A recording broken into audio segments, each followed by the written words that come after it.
Welcome back. You're listening to Houston Real Estate Radio this Sunday evening. I'm your host, Shannon Register, and today we are taking a little break from real estate because every week we talk real estate and we answer your real estate questions when you call in. And this week we're taking a little break from that to pay tribute to our veterans. So if you've got a real estate question, you want to get that answered, you can still call us, 281-882-8088, and we'll still get your answer on the air next weekend. Go ahead and call in today, anytime. You can call in anytime, 281-882-8088, and we'll answer that on the air for you next Sunday evening when we return back to real estate. But today we're taking a break from real estate just to really focus on our veterans and, remember our veterans, those who have served, those that have served and been wounded, those that are getting back to work in our society, making big changes. A lot of them have been through a lot with their military service, and now they're out there looking for jobs, and there's just so much going on right now. So we've brought in some different organizations today to talk to you about what's going on with some different charities that really focus on our veterans and help them in different ways. We've talked about ways that they help them with housing, and now we're going to talk to the Executive Vice President of the Wounded Warrior Project right here in Houston. We've got John Roberts on the line. Welcome to the show. Oh, thank you, Shannon. Thank you for having me today. So you're in a new location right here in Houston since July. You guys have been down there by NASA. We are. We're very excited that we finally got to open the doors. I've been working out of my house for the last 8 years, and it's been way too long. Yeah. So your organization, tell us about what the Wounded Warriors Project is all about. What do you guys do? Well, it's interesting. This is actually our 10th year anniversary, and it started as a very simple concept with that first backpack that was handed out at Walter Reed in 2003. And that was started by a group of friends that got together and said, hey, we need to do something for these young men and women. And it was just a simple concept of putting some nice items, shorts and shirts and, just nice regular clothes and things that they could use in the hospital. And from there, it just took off. Just grew and grew, huh? Yeah. Right now we're running 19 different programs, and they all evolve around 4 different pillars, whether it's dealing with mental health, physical health and wellness, engagement, or economic empowerment. So all of our programs work together to try to make this the most well-adjusted generation in our nation's history, hopefully. Mm-hmm. So you focus on veterans who have been injured when they come back from a war zone. Is that correct?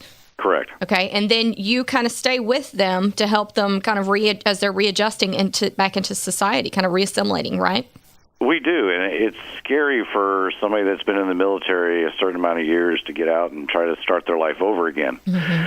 So helping them, one, stay engaged, and we have such an issue right now with the signature injuries of this war being post-traumatic stress disorder or traumatic brain injury, that they tend to shut down. So we really try to keep them engaged, back, get them back into society to start with, and then we try to figure out what their needs are. If we're addressing their mental health needs, trying to get them back in school, make sure they're successful there, get them a job so they can support themselves and their family.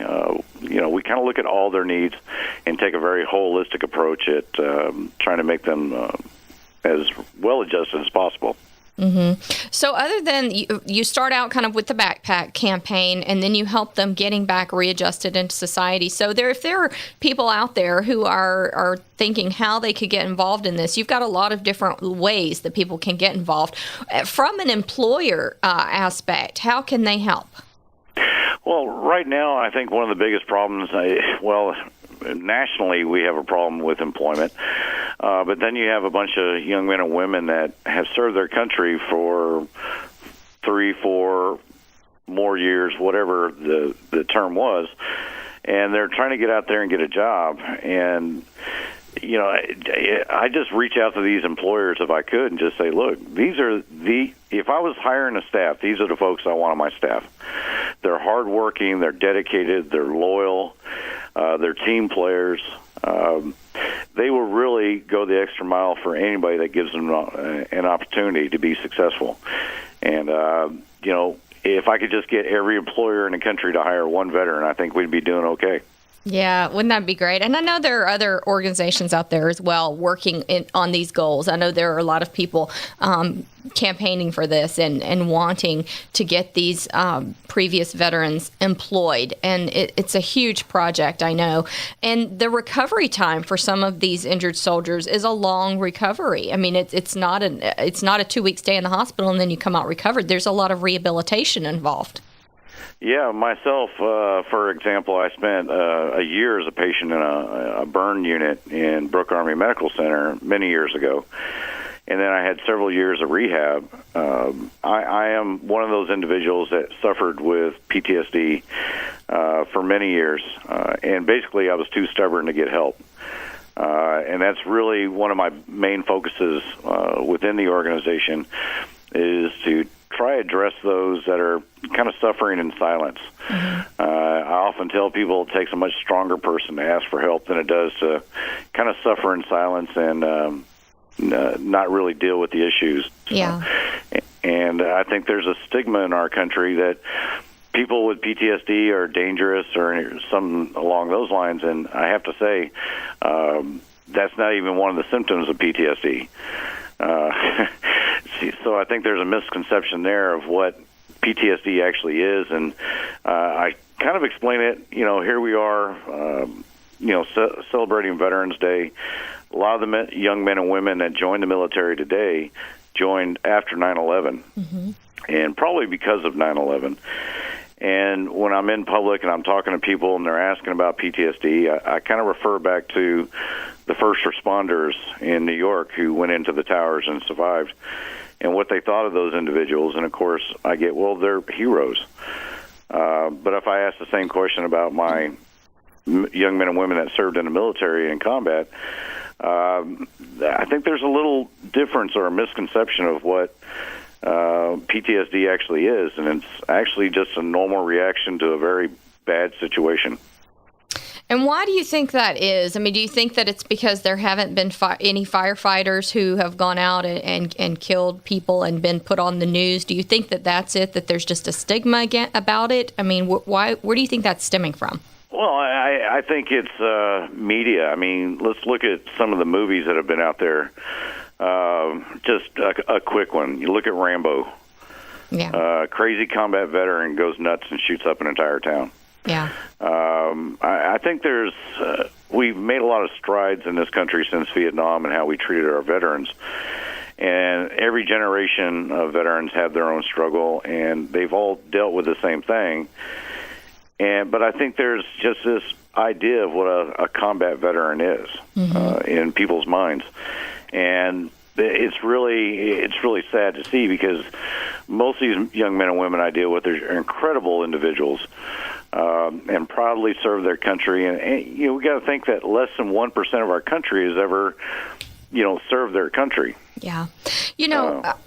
I think it's great that you do help them along the way and keep reminding them that they're not alone, and giving them that support that they need, not just through the recovery, but the rehabilitation and the years that follow, all the way to the point where they're looking for employment, because so many of them now can get back to that point where they're employable. There are many that cannot, and we've talked to organizations who work with people who cannot, and they need more assistance, housing, and other things, but you work with a lot that are able to return to work. So I think that's a great thing. Give us your website if people want to contact you about volunteering or donating, or how they can help. If they're employers who want to contact you, how can they get in touch?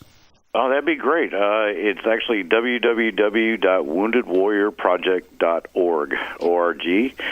And if they're local in the Houston area, listen to the show. Our contact information for our office is listed. We would love to talk to any employers or any just folks out there that want to come out and get involved and donate their time or whatever it may be. Sounds good. And they can make a donation in memory of someone, so that's a great thing as well. Yeah, of course. We appreciate it. Thanks for listening to Houston Real Estate Radio, and we'll be back right after a word from our sponsors with more here for Veterans Day, celebrating and honoring our veterans.